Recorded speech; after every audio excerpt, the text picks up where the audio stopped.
My name is Nikta, and this is how I found the truth. I was born Muslim, and I grew up in Tehran, Iran. And when I was 7 years old, I moved to America with my sister and my parents. We were told that we were going to go start a better life. I started school when I was in 2nd grade, and immediately, me and my sister decided that we would rebel against my parents. And I believe part of that sort of stemmed from my household, which was very strict. A lot of times we felt like it wasn't safe in our house, with my parents having a lot of arguments. In 8th grade, my sister invited her friends over to our house to drink, and it was my first time having a sip of alcohol. And we all sat in a circle and were drinking, and before I knew it, I was drunk and I didn't know it. And my best friend was there, and my best friend came up to me and she told me, "Hey, one of your sister's friends pulled me aside and she touched me somewhere inappropriate." And at that point, I was too drunk to understand kind of where she was coming from. And then before I know it, that friend came to our bedroom. She locked my bedroom door on me, turned off the lights.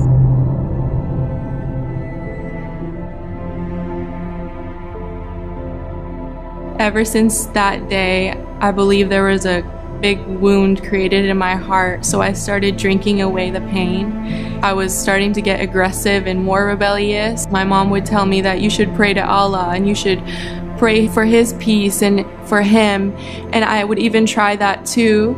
But as the years were going by and the longer I was living that lifestyle, I started to get more and more unhappy, and it kind of led me to a chain of relationships I was having, trying to get my fulfillment and love from relationships. And finally, I decided to cut that off of my life because I was just going deeper into a hole. There was so much torment going on with me, with everything I was involved with, that I had developed a really bad form of social anxiety where I couldn't be in public and I couldn't go out into stores because I just felt like so self-conscious, and my self-worth was like a negative 20. I remember my mom had told me that I could go on anti-anxiety medication, and I had a bottle just waiting in the room, and I told myself, since I'm not taking those every day, I have a whole bottle and I might as well just take it all one day. I had such a low self-esteem that I just thought that I was nothing and everybody else was something, and they had found their way to function throughout life, but I just haven't found mine. I remember I would cut myself to try to feel some sort of pain. I was trying to dull the pain by cutting, and it was hurting, but it wasn't doing anything. And I guess nobody around me knew the truth either, so I was just like everybody else. We're all lost.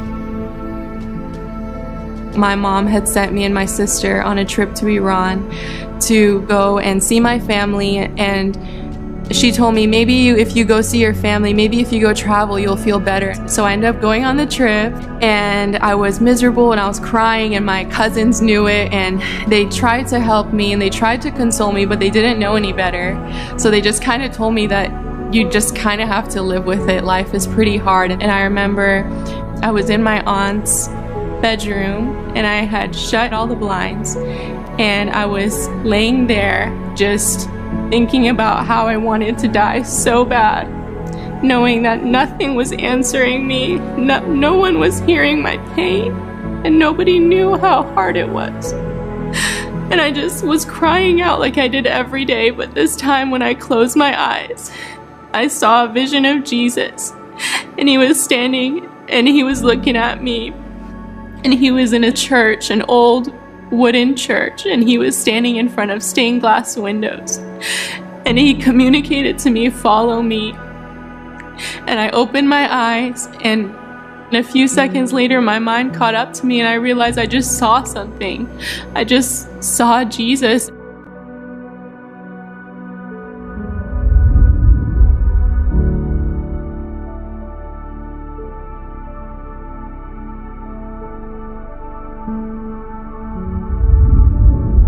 And immediately, it was like God was speaking to me through the worship and through seeing people's hands raised and surrender to God and seeing their happiness. And I was a weeping mess for weeks and months.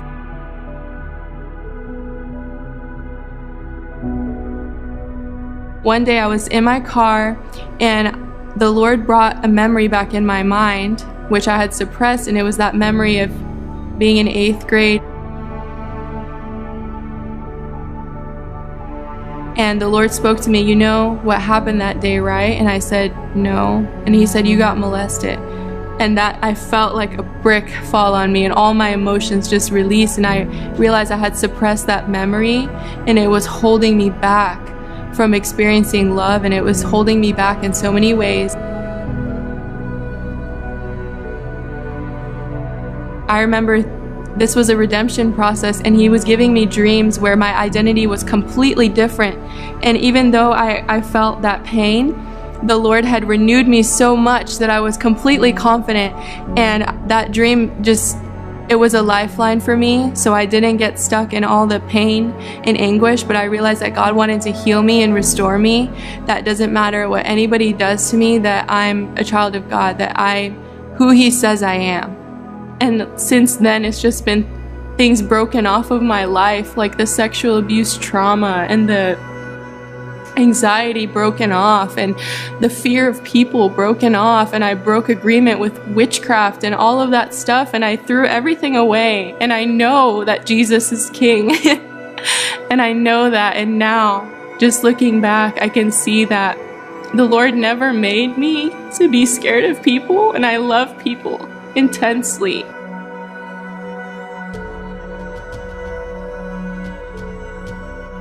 I just know that my identity now is not who I was, and I'm meant to be around people. I love people, and I can see his original plan for my life. I remember after I got baptized, I was living by myself and my parents were at home, and little did I know that they mailed my baptism certificate to my parents' house.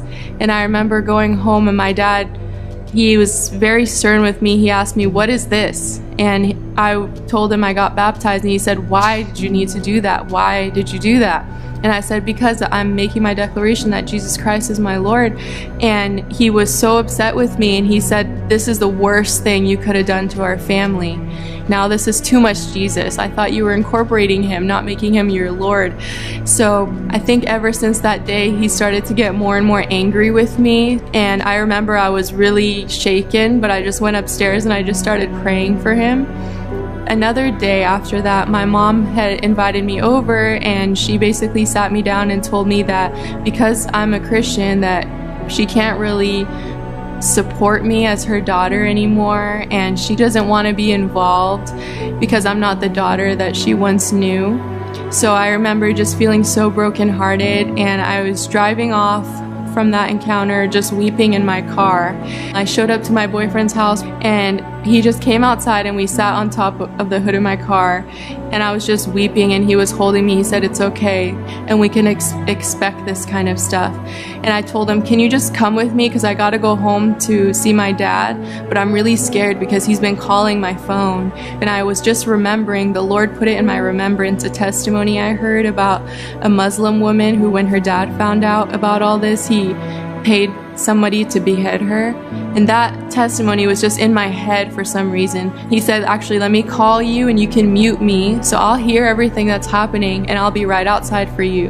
And so I went inside, and immediately my dad was so upset. He goes, why didn't you answer your phone? What's going on? And he threw my phone across the room. And then it was just me and him in the house, so there was no one witnessing or protecting me in that moment. And I remember he was looking me straight in the eye, close to my eyes, and he was saying, just with so much hatred, he was saying that I need to stop what I'm doing or he's gonna kill my boyfriend. And I told him, no, you can't do that. And I was trying to plead with him, and I was trying to scream and tell him all these things, but he was saying, no, you think you are something because you're a Christian, but you're not, you're nothing. And he pushed me to the ground, and he kicked me on my face until I saw stars for the first time. And for some reason, my dad grabbed the telephone and he started dialing something. And then he got confused, and then he went upstairs. And at that moment, I realized this might be my chance to go and I ran outside, and I went from the backyard to the front yard, and I told my boyfriend who was standing outside, get in the car, please, like right now. And as soon as I get in the car, my dad is right there, standing right by the window, and he had run out somehow, and he knew, and I said, drive. So he drove, which was crazy because we were just a couple blocks away to his house. And I remember I called the cops and I said, my dad, he hit me, and my dad and all this. And my boyfriend's parents, they were just trying to calm me down, and they had set up a room for me to stay there. And while I was there, I remember the day after that incident, when I was still hurting so bad, the Lord spoke to me and he said, you need to forgive your dad because I make the sun shine on the righteous and the unrighteous. And so I went into my Bible and I found that verse, and I go, oh no, he's asking me to forgive, and it's been one day and it hurts so bad. And I went, but God, why? It hurts so bad. Like, don't I get some time to grieve and feel sorry for myself? But I felt like he was saying to forgive him instantly. And so I did, and I took the time to forgive him, even though my flesh wanted me to be so angry with him and protective. And the amazing part was, after that, after a time of not being able to speak to them, my mom was so persistent in trying to reach me, which was hard because I don't want them to hurt me, but I wanted to be in touch with them. When I was told that it's okay to let them go, but it wasn't what I wanted. I still wanted a relationship with them. And so we agreed to meet with them at the mall, just in public. And slowly but surely, I would see my dad at first going through a grieving time where I knew he felt so much remorse for what he had done because he looked like he was just in a state of darkness. But I think God used that to break him in a way so that his light could come through. And then I'm not sure exactly how much time after that I could invite my dad to church and worship God freely next to him. And he hasn't been rejecting the gospel. I believe that God's speaking to him. He just hasn't accepted him as Lord and Savior yet. But I know that my dad's not the same angry person. And I know that God used that situation to bring about something in my dad. So that is worth it. That was so worth it. And I believe that my dad, he's gonna come to know the truth. If you're a Muslim and you're watching this, just know that Jesus loves you. He's real, and he's the God of the Bible. And this God, he has good plans for you. And even if you've been hurt in so many ways and you've tried reaching out to so many things, just know that Jesus, he sees you. He's been with you. He actually created you. So he's created your destiny, and he knows everything that's in store for you. All he wants is for you to give your heart to him, and he can take your heart and your little life and make it so much more impactful than you ever thought. And he can give you a brand new heart, brand new eyes, and a brand new mind. My name is Nikta, and this is how I found the truth.